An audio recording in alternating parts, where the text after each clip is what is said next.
Si tú eres inteligente, pero te sientes estancado, este mensaje es para ti. Bienvenidos a Pensadores de Luz, con el doctor Alan Alanis, escritor, profesor y conferencista.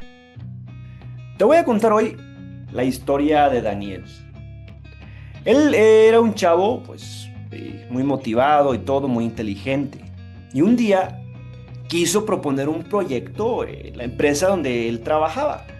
Bueno, lo que pasó fue que en la junta del consejo de ahí, de esa organización, habló de las fallas que tenía un proyecto que se hizo el año pasado.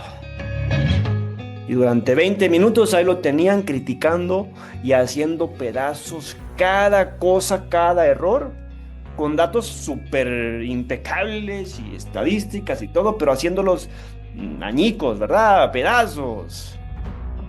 Y al final el director que pregunta, oh, sí, muy bien y todo, pero ¿qué nos puedes proponer?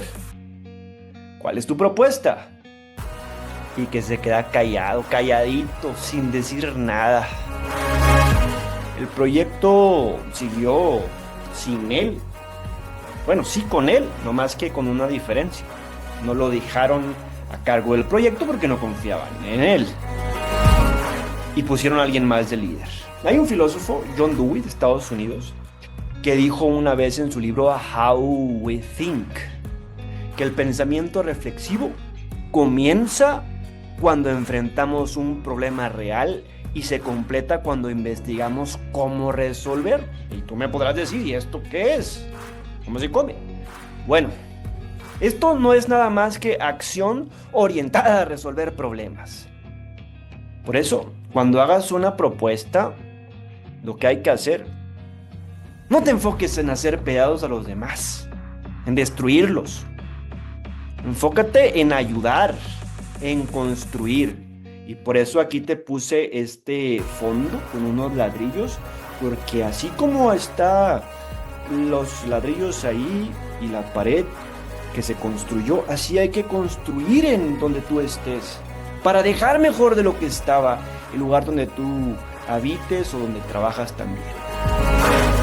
Y Daniel tenía razón en cosas, ¿sí? Pero no tenía tacto ni respeto por los demás, nada más le importaba lucirse. Y no queremos que tú seas así.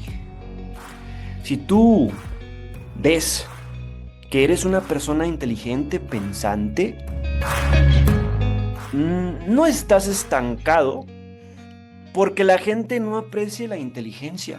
Y la verdad es que la gente aprecia que seas inteligente. Si estás estancado, es porque a veces tu pensamiento no construye y a veces en algunos casos porque la gente es arrogante. Pero déjame decirte algo. Pensar en talento también es hablar de humildad y convertir lo que piensas en acción es liderazgo. Buen día, bendiciones y un abrazo.